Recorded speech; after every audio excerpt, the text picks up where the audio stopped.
Good view. All right, so we're just a brief summary, and for those who've heard this before, just want to make sure we're all starting at the same page. We've been asked to look at Washington Street from West Newton to Newton Corner with you all, and to really help the community come up with a long-term vision for Washington Street. And that will result in a vision plan, which will be a guiding document for the city to form policy, to form future plans for the area, capital improvements. And then part of that will also be draft a new zoning code for this area. So we've been having an intense period of a couple days meetings with folks on all sorts of topics. This one is really focused on really issues of mobility, walking, biking, driving, transit. So, just as a show of hands, how many folks rode their bike here? You can guess with the neon. Okay. How many folks took the train? You know, how many folks drove? And how many folks walked? And so everyone's hand should have went up to that, because eventually you had to walk here. Right? That was a trick question. It's 9 o'clock in the morning on Friday, so. So I think, this is really meant to be a discussion, so we have some thoughts from what we've heard over the last couple of days. But at the, I was not sure how to start this meeting, and then I saw all the kids walking across Washington Street and down Washington Street this morning going to school, and a couple of them riding their bikes. And it just occurred to me that, how many people think Washington Street is a friendly place to walk or ride their bike right now? Just show of hands. No? Okay. So I think there's only room for improvement in this discussion, and I think part of that is, well, what is the improvement? So that, we have a set of drawings that is right next to the woman in the black there, on the down lower. Those we were really working on last night, and we said, well, let's pin these up and start to show folks what are the options and sort of various iterations of what could happen to Washington Street to help improve some of the issues of just getting around. So there's some drawings there that I want to make sure everyone looks at. If we have time, we'll take a look at them before the end of this meeting. But so what is the main? So just to kind of kick off the discussion, what's the most problematic area right now in Washington Street? Anyone have a spot that comes to mind right away?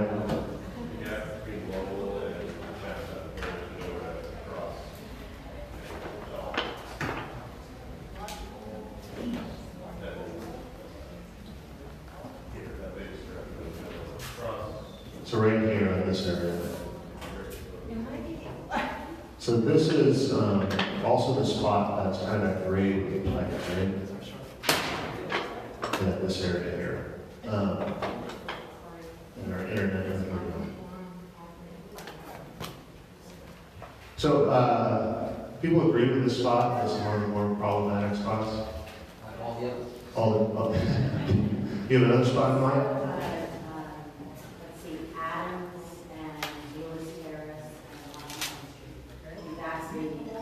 I don't know all the cross streets, I have to give you a little more. For the church, Our Lady Church. Got it. Now it's a funky five-way. Yeah, right here.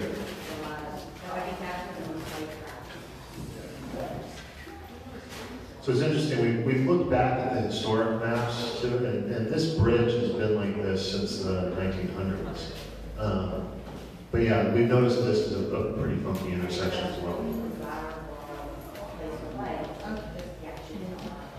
So where are folks going? Are they going up the hill, or from where? So like you would come, for me, I would come from Center Street, and I wind through the neighborhood, past Cabot School, past Cabot Park, and over these areas. And then here, and then what I really want to do is keep going this direction. North is up. North. Yeah, north is up. Go north so that I can get to the river. On Jackson usually. So, but there's no way the headlight works. There's no point at which it's safe or convenient to cross. So for those of us who drive, what do we think of this intersection? So, any specific comments? Like what? Well, just like right in that direction, you going north or south, it's avoiding pedestrians, bikers, and other autos who basically somehow cheat, not necessarily following the same practice, getting where they don't need to be. So it's just a gamble running through that intersection. It sounds like they don't feel safe, so they're trying to get out of there as fast as possible. And the cars are feeling not safe because they don't hit it. Where people do something not quite right. I know. That intersection prior to GPS was pretty much locals use that, but then once GPS came, they started directing people down that direction. It's changed the whole dynamics. They created a bigger traffic crowd, and they get a lot more traffic now than they would have seen 10 days ago, just because of the fact that you're not through there now. Interesting. Have other people experienced that?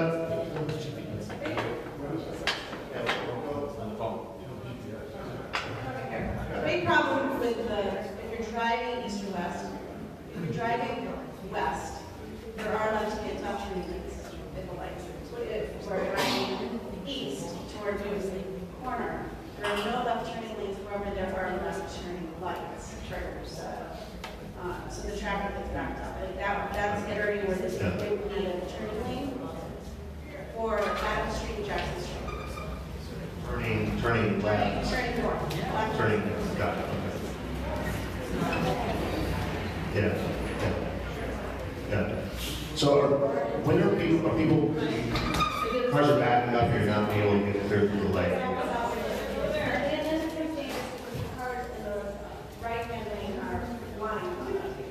Okay. You have another? It's just an extension of that. The new off-peak cost of the light tech, trying to do what it is. So your light chief is not red. Quick decision as a driver, whether to go through, whether to sit back, and then you put life is in jeopardy, put water in jeopardy yourself. So the timing, the flow of this section is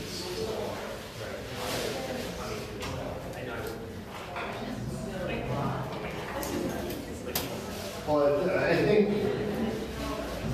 we know Washington Street has parts of it, I think, over the years have become extensions of the highway. So a lot of it is wider than it needs to be for the type of neighborhoods that are using Washington Street as Main Street. So I think that comment we should come back to the place and draw it on. It's very, it's highly utilized right here. People crossing, not at least, I think it's safer to cross here rather than maybe eight. So just a few more people in here, but if you have something to follow up with, just put two fingers up and we'll come to you, and a new topic will, just a normal get. Part of that scenario, I know you, that's a nice shot, but traffic's backed up. All the way to sure.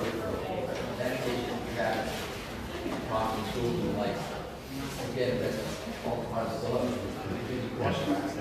You know, we're on street, not Washington.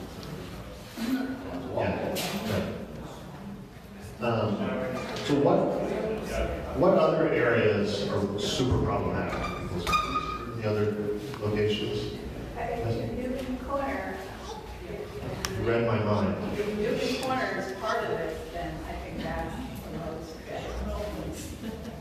exchanged in that right now. So this had its own Facebook place called Circle of Death. We've been calling this the Circle of Love. It's like hopefully figure out a Circle of Love, what fix this place.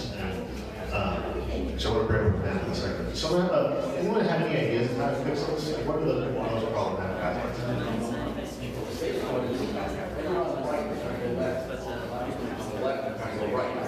So right in that overpass, there's a massive energy.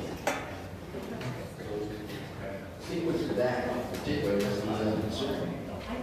The lights are tempted to do that, but sometimes it falls in pretty short. Once you start putting long blades in, these giant backlocks on the south side. No, it's a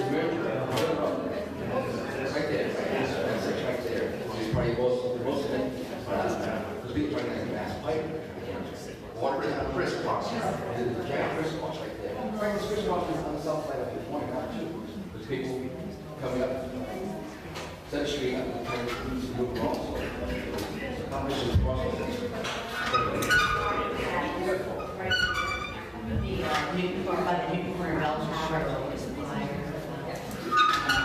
The people are always in the wrong lane there. So I'm not sure that having all those lanes makes sense. I think that there's a many times of death, you know, it's crazy. You know, I think seriously, I don't think it would be a whole lane rather, because then it would be a lot simpler if there were less lanes to be. Can please come back. Yeah, the one issue is that there's enormous conflict between pedestrians trying to cross from north to south and all the enormous car traffic that is coming off the highway. For example, children who go to Lincoln Alley Elementary School and walk, cannot really walk safely to Bigelow Middle School because that's where they would be distributed to because no parent in the right mind. You have to have a very smart kid, safe kid to get across that area. An elevated pedestrian and bicycle bridge across the entire area, or perhaps two elevated pedestrian bridges, maybe one on each side sort of the hotel area, would separate the pedestrians and bikers from the cars. And might actually make, it's the best idea I can think of to facilitate transportation across the turnpike and offer that traffic. So we have a couple follow-ups, sir. Just one observation. I was actually coming this morning from Boston, and I looked what it would take, what suggested routes bike to this location. And the suggested routes, there were 3 suggested routes, not a single one of them, except the last block right here, brought you on line. So I think one interesting element to consider and think about in this whole process is you talk a lot about traffic, a lot about parking, all of those things relate to cars. So if those are problems, what are the alternatives to personal vehicles that can be better supported going forward? So we have another follow-up. Yeah, and these bridges in particular, I talk about it in Newton in particular, city council. Pretty extensive size of the bridges, walkways and bikeways. One that's less costly. Extension of the system bridges. Right. And allowing safe access of pedestrians and bicycles. And I would greatly increase their crossovers. We have a follow-up. Dedicated bus lane through Newton Corner would be really great. There tends to be a backup every time the 553 stops to pick people up. And then cars who don't realize that the bus is going to stop, either get back up behind it or do some crazy zoom around it, which then throws off everybody else's flow of the circles. We haven't, that's interesting, we haven't, we need to look at bus stops. The other interesting thing that we've been looking at, so this is the same place. This is 1917 Atlas, so here you can see Center Street. This is Washington Street coming in. And you know, we always go back to see sort of the rational way New Englanders built their village centers. You know, tended to have a logic to it. And then someone went in and screwed it up around the 50s or so when we did all our highway planning. So we've actually had a few sketches that we're actually looking at how we can repair this intersection by removing the rotary aspect of it and actually reconnecting the historic street grid, which actually is viable now from a standpoint of what to do with this intersection. And this is one of the big ideas that came up a few days ago. Somebody stuck in the slide. Give me a second.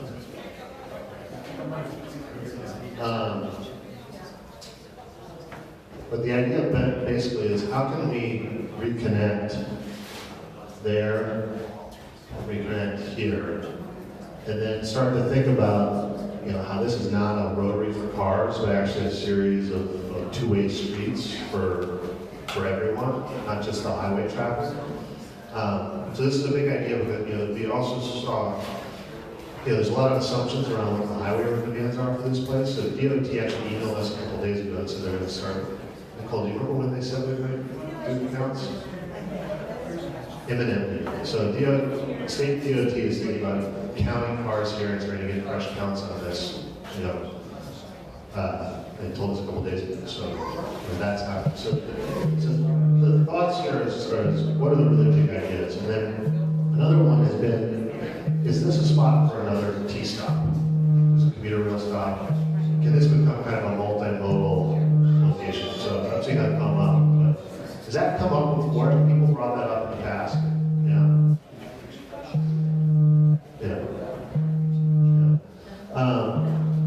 So that's come up as well. And the other puzzle in this area is how to get down to the river. And do people use that route now if they're cycling or walking down to the river?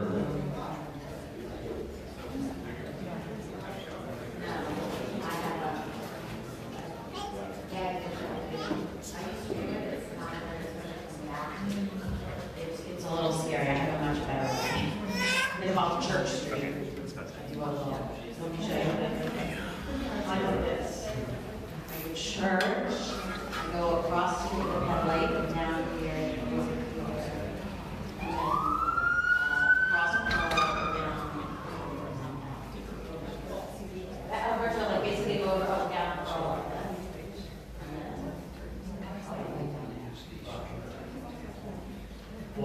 Let's hear the back. That's a very, very nice way to. So we've been, as a team, puzzling over this desire line, and it's interesting that Google didn't send Washington Street at all. I mean, why would it? But I think the destination for bikers, walkers or joggers, or is to get down to the river. So we've been thinking about how any type of facility on Washington Street needs to really help getting between sort of those centers and all the destinations on Washington Street from the neighborhoods. But from a commuter or sort of a regional biking and sort of active mobility standpoint, is the desire line more down Watertown Street to the river that way? And are folks doing that, sort of avoiding this area and kind of coming up into the neighborhood and then coming back down? Is that what people are seeing? I just want to remember all the folks that live up Center Street and you want, there's a small road that just on Center Street is the main artery down to the pipes and that's so first scenario.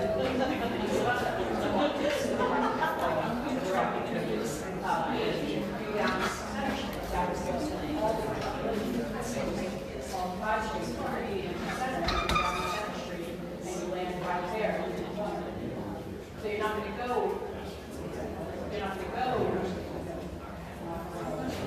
Right. In the center, the way it is right now, my preference is I'm right here in the center, left on Church, come down that way, because to avoid this, I'd love to be able to go straight into the river's off. I'm struggling. Real logistical problems. You need multiple choices. You just don't have one.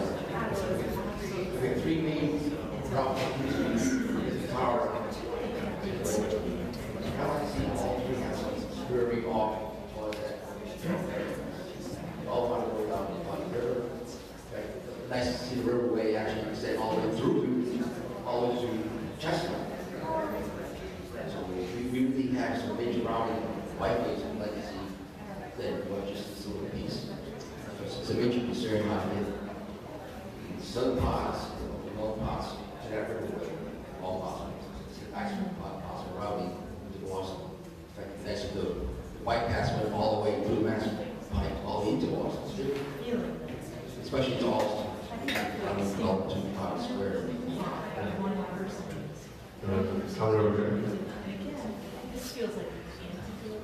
I wonder, has there been any thought to adding on-ramps to the Mass Pike here in Weston to linkage the intersection corner. Because I only go in one direction from Weston, so there was the option to head to west. Then that would alleviate a lot of corner traffic and vice versa. If people would exit the Pike here in Weston, they wouldn't have to go all the way down New Corner and then backtracking on Washington Street. So that's a major reason that New Corner is so congested, because there's no other option. I think people do that move now, because that's locally. Yeah. The only other place to exit is just on the interchange area and then drive on that. Right. And we've been looking at this area for a couple of reasons. Actually, some early thoughts around this board here. But yeah, the commuter rail lot is here. The station is here. This is kind of sort of a fuzzy end to the west of Main Street. I think the operators of these businesses are passionate people, so I think people are coming to that end. But otherwise, this sort of defies all logic of good functioning main streets. So we've been looking at this and thinking, we've met with the MBTA. They're sort of said we're open for business. Let us know what the community wants to do. And there's somewhere around $50 million improvement budget to get ADA access, elevators, sort of improvements to the stations. That's for the 3 stations, Newtonville, Westwood, and Cloverdale.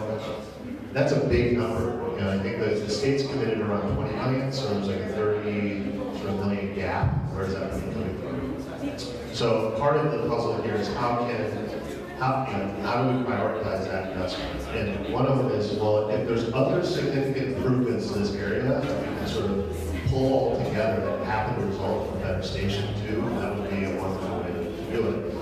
Then we've also heard that DOT is looking at replacing this bridge to deal with some of our maintenance, and also its size is obsolete because of the tolls being removed.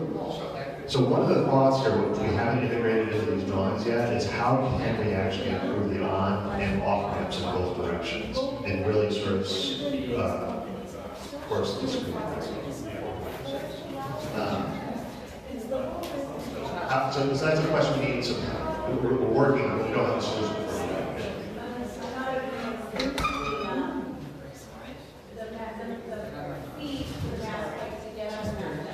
You're going to go on the Mass Pike from Western to go into Boston. It costs more than it does to get on the corner to charge your pass fee. Yes. Yeah.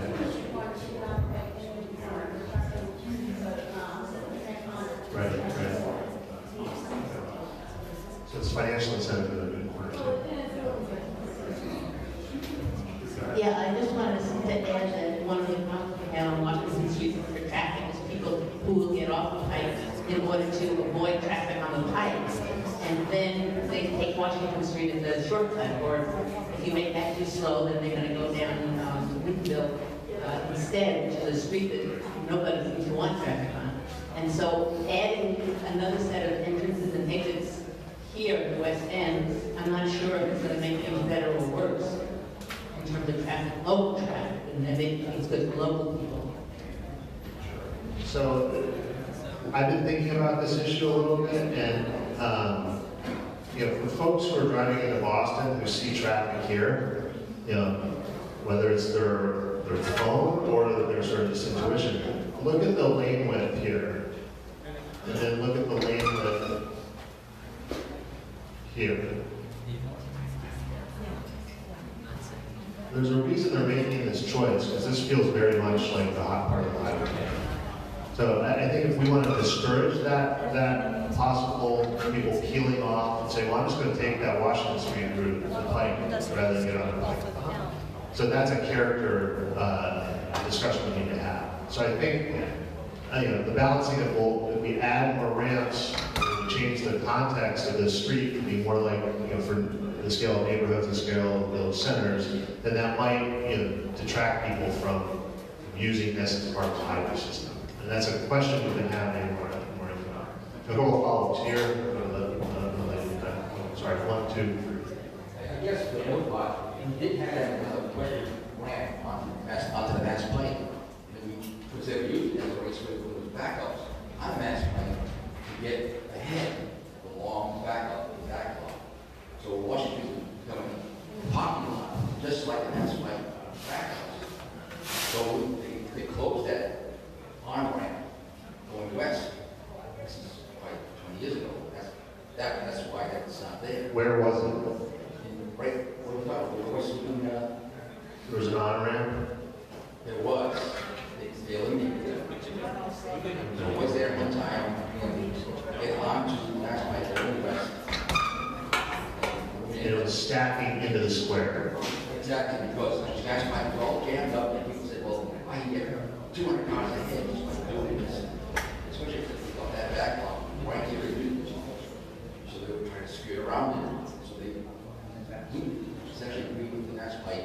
This was a good solution, not just that problem. So it was keeping things, this local traffic on Washington. So that was an issue. Okay, well, we'll look back at, we haven't seen that yet, so we'll try to find out. And I guess the big concern I have too with this whole West Loop, again, it's extension on the bridge and walkability is big south trying to get to the Auburndale train stop. There's really no one way to get there, so to speak. You can't walk there easily, you can't bike there easily. It's really precarious concept. But I think it would really enhance the ability to get into Boston with the rail. That's the most favorite rail spot, because a lot of stops. It appears more frequent than Zoomville. Yeah. So there's a couple of follow-ups to this one. So go ahead and we'll go to the. Is that a new topic or a follow-up? It's kind of related, not. But can you just hold 1 second? We'll come to you next. We'll go to this one first. You're talking about the tension between Washington Street and the Turnpike, and my understanding of what you're talking about is actually narrowing Washington Street to make it less attractive to Turnpike traffic. The flip side of that, for those of us who are abutters to Washington Street and use it for driving across west, east, and west across the north side of Newton, is it making it less attractive? I'm concerned. It's making it less attractive to Turnpike traffic. It's also going to narrow it to the extent that our ability to use local roads, to use local businesses, and simply get back and forth across the north side of Newton, the east-west, is going to be severely impaired. And I'm concerned that without a traffic study to know how much of the traffic on, I don't know how to do this, but how much of the cars on Washington Street are people avoiding the Turnpike, and how much are people like me who live here, who need Washington Street, who don't want to be stuck in traffic for 30 minutes to get from Newtonville to Newton Corner. That's a real issue that I think needs to be addressed, because it's an assumption, as far as I can see, that a lot of the traffic on Washington Street burden is from the Turnpike. I don't know that that's been studied there. So a follow-up here, and then we'll come to you. We'll come to you, Ms. Just directly with relation to this, I think the Turnpike backups are time-dependent, having to do with commuter traffic, and I don't know if there's some way of keeping Washington Street friendly to local drivers, except for those hours where we don't want people cutting off the pipe. But I also wanted to go back a couple of stops where you talk about the train, the commuter rail that goes in, and just quickly, I happen to live slightly further south, and I tend to take the D line into Boston because it keeps coming all day, 10, 15 minutes apart. And the commuter rail, I've got to make a particular minute, and I would always miss it. So even though the commuter rail might be closer, I don't depend on it, and I don't know if it might not be better for the community to have north-south routes that would enable better use of the D line instead of hoping that DOT is going to fix the commuter route. Right. So we'll come to you, Ms. Over here, and then we'll come back to you. You've been very patient. Thank you. Now my comment relates to it. Perfect. Because another big idea that does come from people is that the Riverside stop on the D line is close to Washington Street and the commuter rail. And if there was a way to connect those and then be able to direct more commuters down, walk the train, then it could run more often, and it'd be a lot more transportation friendly, and take people off of Washington Street. Which I think is probably, I think that's one of my main goals, is to get people off of our cars and into public transportation or bikes or other methods. So improving, making that connection, I think will help improve. Yeah, that's, I'm glad you brought that up. That was an excellent segue. Because I think we were drifting towards this part of the map, so it reminded me of a conversation we were having last night about Riverside. And historically, Rachel, who's getting a lot of exercise this morning, reminded us that this actually used to occur. You know, and that the green line did swing around and run, the trolley ran down Washington Street, and then also when the tracks were at grade over there. We have a great photo of the Newton Center that I'm trying to help of the train running right through at grade the sidewalk. So it's, you know, we have to kind of look back at that. I think regionally, it's on some of the regional transportation plans as putting diesel subway cars essentially back, trying to make that connection, and having more frequent headways, more frequent train service on this. So that plays into this discussion around improving the station connectivity, and then also playing around with what is the value capture for those improvements from a local city standpoint? Because the MBTA is going to require some local funds to go into those improvements. So I think from a long-term, mid-term transportation solution, the fact that that connection is there and buying rolling stocks in stations is a wonderful opportunity to improve transit mobility. The comment about the connectivity north-south, that's a real issue in Newton. That's come up a bunch about how, you know, there are these, I think there's three main routes to get north-south. Some of them are quite narrow. So I think that, you know, that's a problem that's slightly out of our scope here, but we've been hearing a lot of it, so I think it's something that has to be kind of dug into more. I think one of them is, you know, if you were over here and you wanted to go over here, going like this on the train might help that in some way. So that's on our mind. If people have other ideas about that, just talk to us. Yes, I'd like to reinforce the point that the woman who's standing and about to leave, or just standing. Okay, I'd like to reinforce your point. I think it's very important that we need good data about how many people are using Washington Street as a surrogate for the pike and trying to bypass traffic. I live in Newtonville and I'm a cab driver. I drive it all the time coming west at rush hour. It's still worth it to stay on the pike rather than take Washington Street because you've got 6 or 7 traffic lights and they're almost all red, and it's usually a minute or two at each traffic light. So unless you're going slower than 10 miles per hour on the pike, it's not worth it to go on the Washington Street. You're going to waste more time sitting at red lights than getting through. So we need good data. I'll comment about the data in a second. So I want to get to you, and you, and you, and then I think. I guess I'll get back to your point on the rail lines, so we've been banned, we're hoping to reactivate. While we're at that, I was aware of that, I'll look that up also, I'm glad you did also. But let's look at also parallel that segue route with the bike path, major bike path. So we now have an alternate route from the southern part into this area, be it like the alternate transportation mode. Right. I'm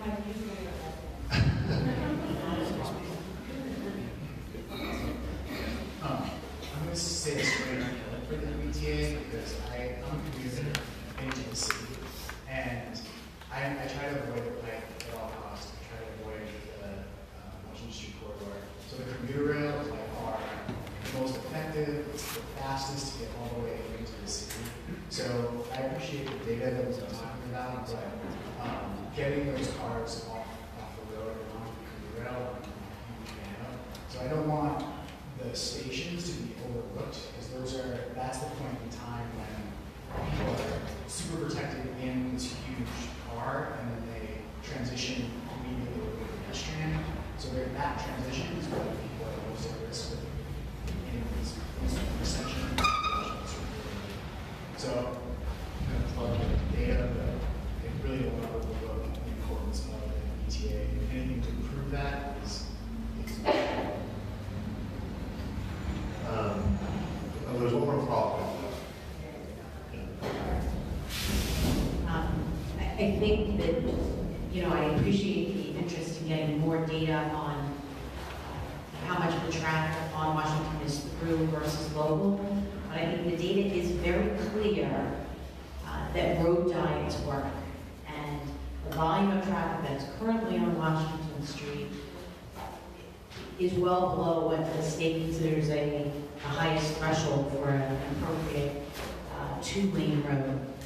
So I think, it's, going to the two-lane road with dedicated left turn lanes, there's a lot of room for pedestrian infrastructure, for bike infrastructure, and safe crossings. And we can't overlook the fact that this corridor as a whole has the most number of auto crashes, bike crashes, and pedestrian crashes. And we cannot make it safe if it continues to be the four-lane speedway that it is now.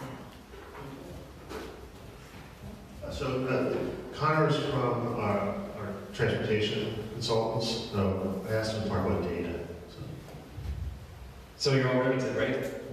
No, this is a really good topic, and historically we've had a lot of trouble answering the kinds of questions that you're asking because we can't just stop and interview everyone to understand what they're doing.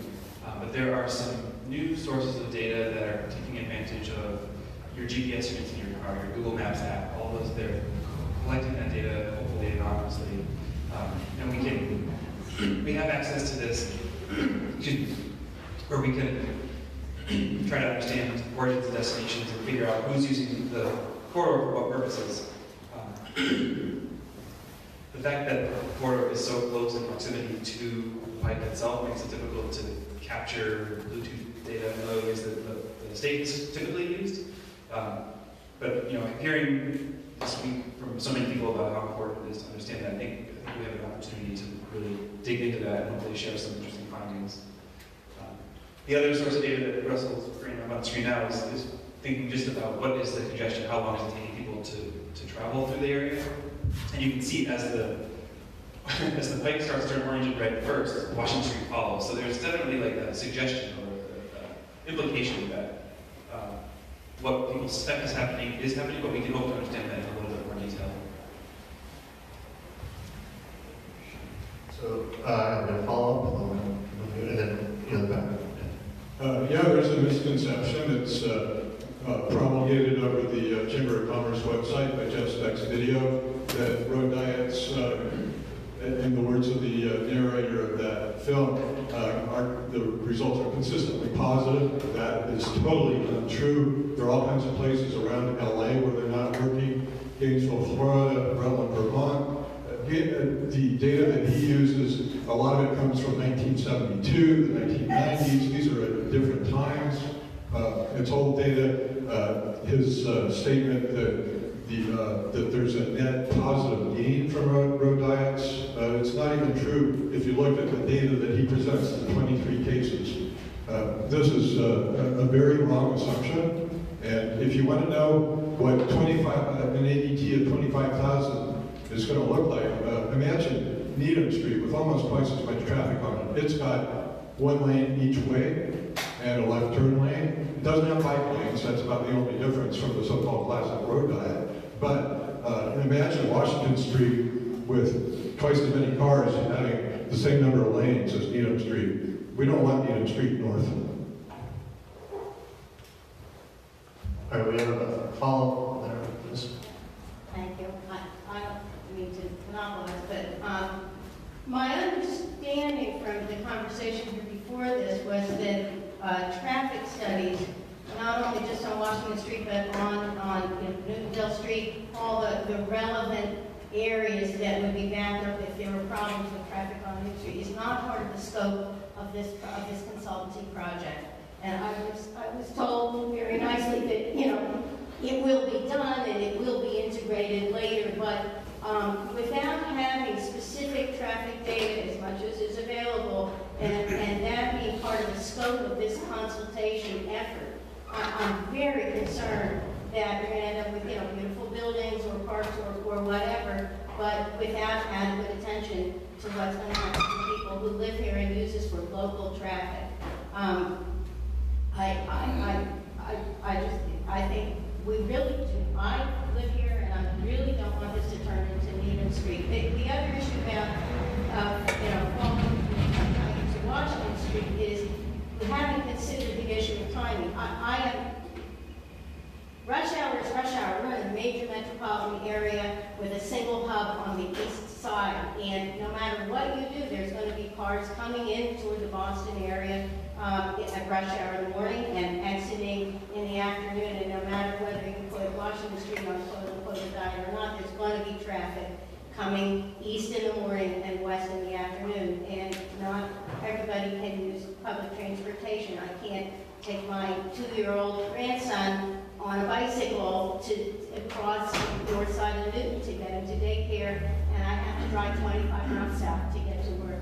So I just think that we really need traffic data in a very sophisticated level before we make decisions about it. So there are old writings about the gates of Rome and the traffic there.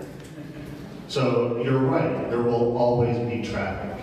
And I think how we as humans support and manage that is a choice. And I think the reality is that, this is typical traffic at 12:30, and you can see what's going on. This is sort of, your areas in the village centers. Now everyone should look at that map there with the spiky yellow lines. That's a map of productive land revenue.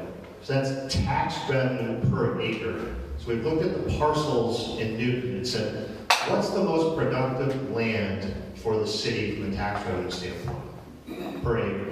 And what we're finding is the land pattern, the mixed-use walkable centers are the most productive places for the city from a land, from a revenue standpoint. And we see that pattern all over the country. So there's a correlation between this, what might be considered good traffic, and that those are destinations. And we just had this conversation with a number of business owners that getting here, parking here, making the vibrancy of these places is key. And for them as small business owners, they're both terrified and fascinated with how we can improve this, how not to move parking, but make more places for people so their businesses thrive. So this tension is real. But the tension here around traffic, we have to be very cautious of, because if we let the traffic, if we plan with traffic data and we plan for cars, we get more cars. That's the fundamental thing we've seen over the last 20, 30 years of this kind of experiment, going back to when the highways came in. 50, 60 years, Connor's correcting me. So what we've found is that we come to you as people and say, how do you want to live your lives? And then we accommodate the car into that. We can start to be much more effective with the data and the transportation engineering. So the way I sometimes talk about this is that, Steve Jobs didn't go to the engineers and say, design me the iPod. He went to the people, went to the designers, and then went to the engineers and said, figure out how to make this work. So we're asking, what do you want Washington Street to look like? And what are the questions you have that then we can actually craft a very specific set of scopes and questions for the traffic engineers to go out and start to really look at. So we're not going to solve all of these problems in this process, but what we can do is start to create a vision or a series of ideas that then later more detailed studies that they can start to ask look at the data and try to answer some of those questions. So that's why it's really important that we understand from a community standpoint, what are some of the big ideas and what are some of the big improvements that you want, and how can we start to look at the data as a next step? So, do you want to talk about some of that? Yeah. One thing that you said in talking about road diets, which 25,000 vehicles per day, they are tough to do.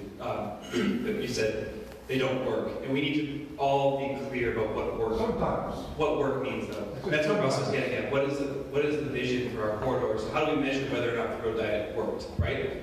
It's not just about engineers that do this classically. They talk about failure and work. All they're talking about is the number of seconds that the car is delayed. And a street has to do so much more than that. And so the purpose, I think, of this today, this week is... I'm sorry, I think fail when people fill out their representatives who put them through, when they're out in the streets protesting. when the road diet get reversed, like in LA, part of this, play in LA, so you know what? So really, we have a couple of follow-ups I see here. So there's a good voice in the back that we haven't heard from. Yeah, my name is Kurt Lamb, and I own a building halfway between West Newton and Newtonville, a small office building, and the road diet would be terrific for my building, for my commercial building. Right now, people take their life in their hands crossing Washington Street to get to parking. There is very little traffic on Washington Street during most of the day, but there's just enough to make it incredibly dangerous. It's kind of like a wasteland, and it's dangerous, and the road diet would improve both of those by giving it a lot more amenity, the same amount of access to the property, and a lot nicer access to parking. Okay, we had a couple of hands follow up. With New voices first. yeah, I was going to say. I appreciate that kind of your comment about that. The truth is, I drove here because it was faster, but I often bike up and down the corridor to get to my dentist office, Whole Foods, and it would be better if it was calmer for me. We have another hand in the back of the. I bike on Washington Street all the time, every day, twice a day, actually 4 times a day. I have to commute. I end up riding on the sidewalk. When I'm riding on the sidewalk, there are other people riding on the sidewalk. So what you're asking when you're saying, oh, I'm worried cars might not go between 2 places fast enough, you're asking for one of the kids who's riding their bike on Washington Street. You're asking me who's riding on Washington Street. You're asking one of the commuters who's riding on Washington Street to die so that you can get where you're going faster in your car. So really think about it, because I stopped riding on the road on Washington Street because when I was biking between Newtonville and Allen Street, when the road was pretty empty, people pick up their cell phones and they're looking at their cell phones because it's a big, wide street. And they know they don't have to look where they're going. The psychology of a big, wide street to a driver is really weird. I mean, they do things you would never imagine they do. And that's it. Please go ahead. I just wanted to say that, as for the people who've grown up here or been here for a long time, it's easy to accept things as they are and be concerned about the changes, but it's hard for me to accept when I drive or walk past where Cabot's is to see kids running across the street because Washington Street is such a barrier for them. And often, if it's in the winter and it's like dinner time, I see kids doing that, and I think, that's a place where there's not a crosswalk. They have to cross streets. They're getting into the car maybe with their parents or something on the other side, and it's dark. And I just say, is this the way that it should be? I mean, if Washington Street hadn't been built that way, would we have built it so that it is, like the Pike is one of the barriers that divides the north and the south in our city, and how would we think about how we want it to be? And so maybe that's a way to think of, get away from what we have to where we are, is thinking, what do we really want? Imagine it wasn't there, and is this the way we would want it to be? So that reminded me of my experience this morning. These were 2 kids waiting to cross the street on their bike to get to school, is my guess. I saw a lot of kids kind of going back and forth. So, in our experience, we're seeing a lot of this sort of focus on the car in this discussion, but we need to also think about the kids and the older folks in our community and how people that don't use the car interact with the car. And there are places that have figured this out far better than us that we've been looking at. And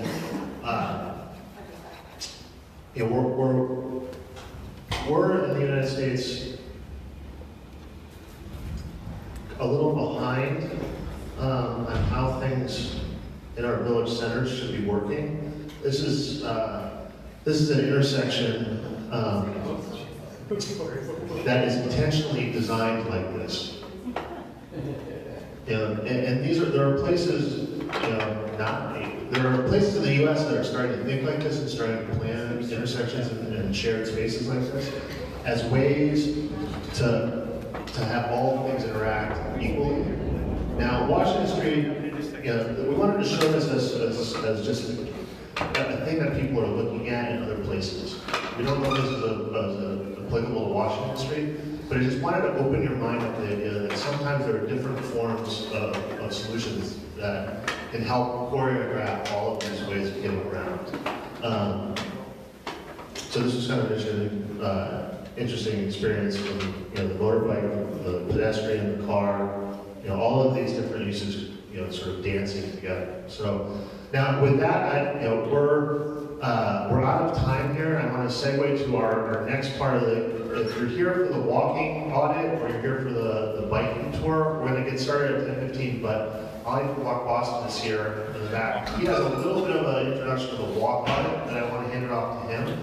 But before he does that, before you leave, please take a look at the visual preference survey and the big ideas and give us some more feedback on that.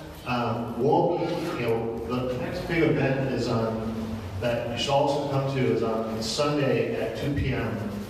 Block party's going to start at 1 p.m. on Sunday, but at 2 p.m. we're going to bring out all of the draft material that we've been working on these boards. This is over at Family Access, just around the corner here. And we want your input on all of that material. So thanks everyone for helping participants in conversation and giving us your Friday morning. And I'll hand it over to Lee.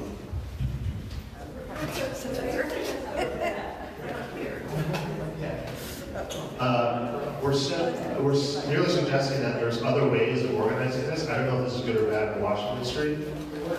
It works. Mike took this video. Mike, do you want to tell a little bit about this?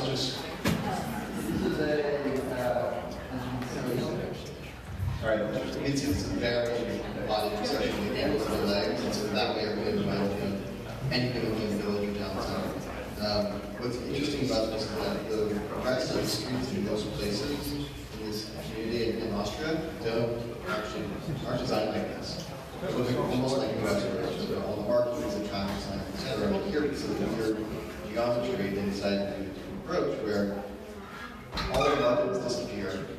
The surface of the roadway is raised up very slightly to level with the sidewalk.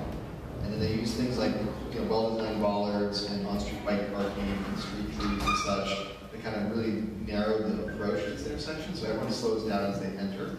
And then puts everybody on equal footing as they move through it in some strange ways. Using the only form of traffic control in the intersection is a slightly raised little round circle. And as an American, I expected people to actually kind of move to the right around in all different directions. You'll see in the video, people actually come to the left of it, like right there.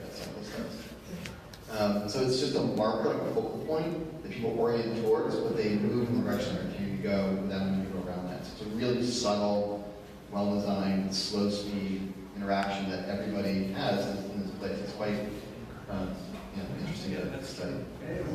What you notice when you go to these places is that it's all about the driver of that car and the bicyclist making eye contact with each other. So that being moving slow enough that they actually recognize each other as humans and decide not to kill each other. And we don't do that in our roads, and certain places in main streets are going too fast, so we don't recognize people as humans. So other places in other countries are starting to think about how we can organize ourselves and not kill each other. So that's an idea of thought worth sharing. The second part of this, too, just to wrap up, is that maybe not perhaps here at this time of day, we'll even check that a little after lunch, so it's always near a peak hour. But there are other examples of treatments like this that can move very, very technological traffic because you're not segmenting the flow. Each leg goes through one at a time. What you're doing is letting everyone flow constantly. So we actually get a lot of efficiency in the volume of traffic you can move if it's designed correctly. So the volumes that you see at the peak in this corridor are very similar to other examples where they've done this kind of treatment with 25,000 cars a day, and it still works. What's the volume per day? I don't know the answer to that question. This is certainly not the peak, but it's, I couldn't even have to guess.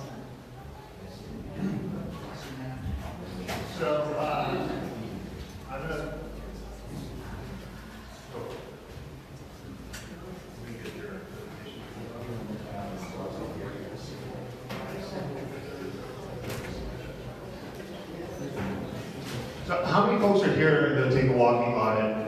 A few folks. So why don't you come up front, and then for folks that are, we're going to launch audit here at 10:15 for a bike tour as well, if you're here for that. So, all right. All right, good morning, everyone. How are you all doing today? All right, so my name is Audit, and I am a project manager with Walk Boston. And I'll say a little bit more about Walk Boston and the walk audit we'll do in just a moment. But before I get to that, just a little bit about myself. I'm actually a Newton native. I grew up in Newton Highlands, went to Newton South High School. I don't own a car, but I've driven through the nightmare that is Newton Corner more times than I care to count. I've actually gone to a fender bender there one time. It was not fun. And I think, but you know, I've passed through Newton Corner so many times, but I've never really spent much time along Washington Street. And I think you're hearing that it's kind of just an area folks cut through a lot, right? Since I think we're all here to talk about how can we make Washington Street more of a destination and a place where folks want to be. And I think the kinds of conversations that you're having throughout the week here and the kinds of ideas that are being generated about better transit connectivity, some really creative ideas, these are exactly the right kinds of conversations to be having. And so what I'm here to do is for us to spend some time together to really hone in on the walkability. And walkability is, you don't look at that in isolation, right? Walkability also connects to biking access, it connects to transit access. And really, at the end of the day, it's about creating complete streets that work for all of us, no matter how we get around. So I want to thank Rachel and Lily from the city for inviting me to be here today, and also Russell and the whole consultant team for letting me hop aboard this presentation. So a little bit about us at Walk Boston, and then also a little bit about the Walk Audit. So Walk Boston, we are a nonprofit pedestrian advocacy organization. We work on walkable communities all over Massachusetts. We're actually the first pedestrian advocacy organization in the entire country. And we got started in 1990 when the Big Dig was happening, and the pipe was, Central Artery was going underground. No one was talking about how pedestrians would be taken care of under the information of the surface streets. So that really galvanized the formation of Walk Boston, the first pedestrian advocacy organization in the country. And since then we've grown to have a statewide presence.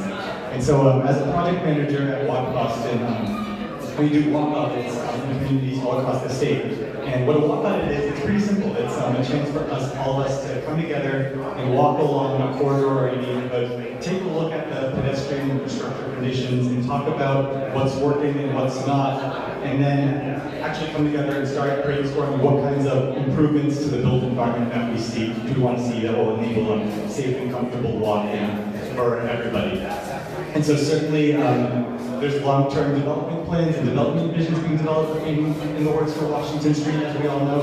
But it's also really thinking about what can we do in the near term, what can possibly be done quick, cheap, versus sort of longer-term, higher cost. We'll talk about different types of improvements while we're out there. And also making sure that these principles are incorporated into any sort of future development. So what I'll do right now is I'll just run through a few slides that kind of illustrate some of the aspects of a walkable community. For all of us to be keeping in mind, lots of visual examples. And then when we're walking out on Washington Street, we'll spend about an hour walking towards Winterville and back. There'll be a chance for all of us to be observing what's happening on the street and engaging in conversation about how we might actually implement some of these ideas. And then we'll come back here, we can have some continued conversation, and then I'm actually going to turn around in the next few hours a report that will help inform this process, because I know Rachel and others from the city are really looking to test out a lot of ideas and help develop this vision for Washington Street. So before I get into sort of the visuals, there's also been 3 minutes on. Do folks have any questions? Okay, so let's get into it. So we heard a lot from this conversation that Washington Street is very wide, and that leads to traffic speeding through it. There's no tomorrow, right? So that can really slow traffic down. So narrowing travel lanes really helps with that, and that can be as simple as painting a line on the street. You know, you don't necessarily need to build out a curb. You just put down a line of paint, and that significantly narrows reduces the travel speed. We can also talk, I'm really excited to hear folks talking about road diets. You know, that also makes a big difference. It's how do you take away excess road space from cars and really reallocate that to people and make a more inviting public realm. So thinking about travel lanes, making them narrower, tightening these up, road diets, I think that's spot on. Curb extensions, we're also hearing about. A lot of these crossings across Washington Street are very long, which makes it challenging if you're a kid going to Cabot's Ice Cream or a senior trying to get to healthcare, whatever the case may be. So how can curb extensions make for safer crossings? It makes people walking and people driving more visible to each other. So people can see around parked cars, can provide public gathering spaces. So different ways to do it. Looking at paint on the street, or potentially extending the curb physically, adding some green space. So curb extensions or bump outs, you also hear them called. We'll want to look at areas along Washington Street. We might want to implement this. Crosswalks, we want to make sure crosswalks are safe and that they're located in the right places. The two parallel lines is pretty standard, but we really like to see what's called the continental design with the perpendicular striping. We also hear this called a ladder or a zebra. And then of course making sure it's repainted regularly, and that maintenance is really critical as well. And also enhancing crosswalk safety, thinking about raised crossings that force drivers to slow down on the intersection approach, and that added height also gives the pedestrians more visibility. And then also thinking about signage to make the crosswalks more visible, or flashing lights, flashing beacons potentially. The in-street pedestrian delineators, which you see on the right, those are a low-cost and very effective means at enhancing crosswalk visibility and getting drivers to slow down on the approaches. Signal timing and having pedestrian signals. There's so much that you can do with signals, making sure that they provide enough time to cross the street. Making sure that they display the countdown so you actually know how much time you have to get across the street. Making sure the signals are configured with the flow of traffic so that there's not turning movement conflicts, so that as pedestrians are in the crosswalk, they have a bit of a head start so that drivers aren't turning willy-nilly into the crosswalk. So there's a lot we can do with pedestrian signals along the corridor, potentially. And then tightening up curb radii. So many turns and intersections are so wide that cars can really just fly around those corners without having to slow down, almost like a highway off-ramp. We're hearing a lot about the connections to the pike and how people use Washington Street as an extension of the pike. So how can you really tighten up these curbs so that's almost a 90-degree turn that really forces drivers to slow down on that turning approach? And once again, you can see there's different ways to do it. On the left is kind of low-cost near turn with main posts. On the right, you can see where the old curb is, and then they actually built out a new curb and incorporated some green space as a community amenity. So again, different ways to do these sorts of improvements on different time and cost scales.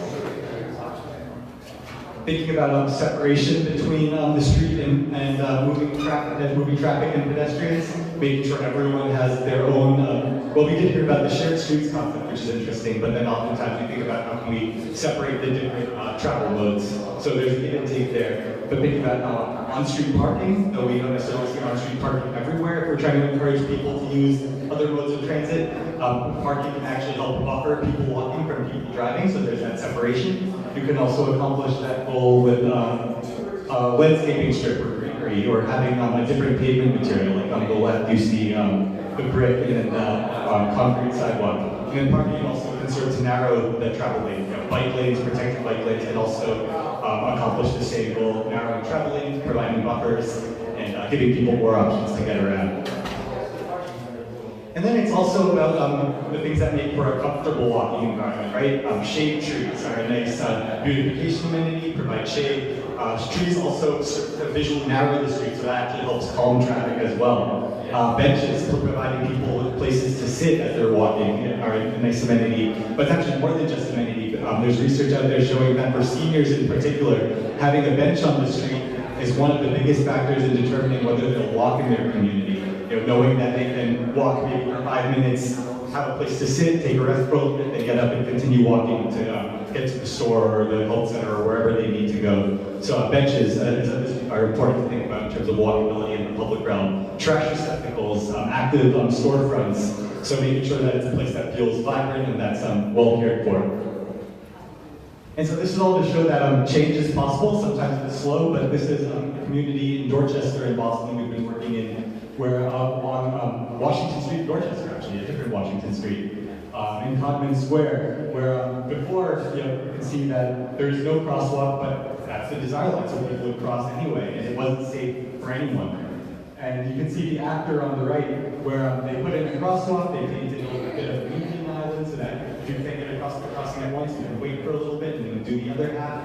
They also installed some flex posts at the crosswalk, which is called day laning, so to prevent cars from parking right next to the intersection, right next to the crosswalk. That really helps with pedestrian visibility. So as we're out there, we might want to look at areas where we might want to daylight some of these crosswalks through bump outs or paint posts, planters, better no parking enforcement, paint on the street. So there's lots of different strategies we can think about. So but this is the kind of change that's possible and the kind of change we would want to see implemented around Washington Street to make it more pleasant corridor for everybody. So that's all I have in terms of slides and some good visual examples for us to get back in our minds. And then as we're out there walking, that's an opportunity for all of us to engage in conversation about how we might actually make some of this happen. So I'll stop there and turn it back over to Rachel if we folks want to take a couple quick questions or comments before we go up.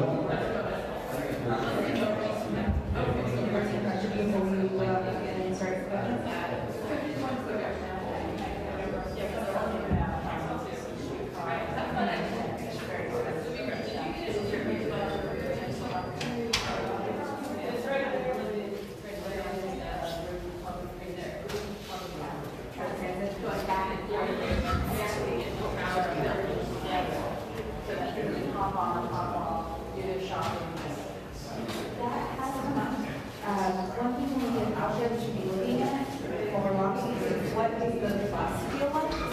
Because there is a express bus that does run on Washington Street, and it's good for me to hear is that what we've been hearing from folks of oftentimes that they use the express bus as their better choice than the commuter rail because it comes so much more frequently. But we should look at the conditions out there because I think what we'll see when we're looking at this picture yesterday, it may not be the nicest environment to get on. So there are options. Let's chat. There's more. Any other questions for Audie before we head out and see what we can work? So we're going to take a lot of notes. Great, so I do have some just screenshot maps of the Washington Street corridor, which everyone should take, and you can use those to take notes while we're out there, so we can be marking those up. You don't have to give those to me, but that's a good reference point for all of us to use. And so we'll spend about an hour out there walking, so I think we'll try to get up to Old Street. I think we heard that was a problem point. So maybe on the front end, we might just kind of walk quickly to Little Street, spend some time there, and then we can spend more time on the ways back so we can gauge it that way. And as we're walking, we'll be having these conversations and looking at the crossings, the traffic speeds, the signals, the whole agenda of what we talk about. Does that sound good to folks? Go ahead. Great, thanks so much. Get my shirt on.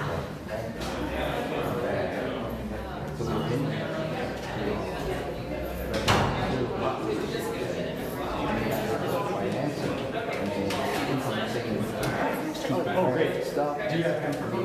Pick up on run from it, take a good stop, go it back.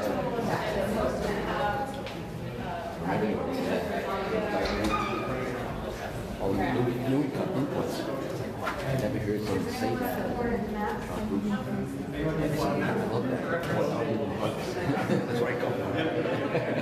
It's the comfort food for me. You say something good, I'll give you a hug.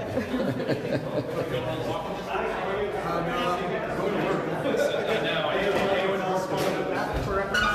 That's what I got with my other shirt. No, it's all right. If you're walking on the sidewalk, I'm always there. They're just gonna sidewalk. Those are my favorite lots of shots.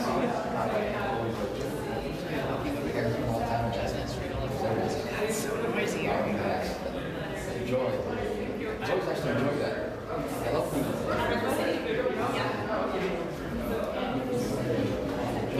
It's hard. I spend a lot of time. I can feel a little wax in the street. oh yeah, please do. Did you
Yeah, exactly.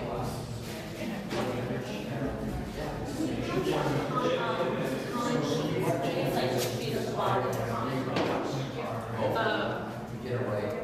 Or should I just put a blank paper on it? Yeah, you can have a blank paper on it. There's, okay.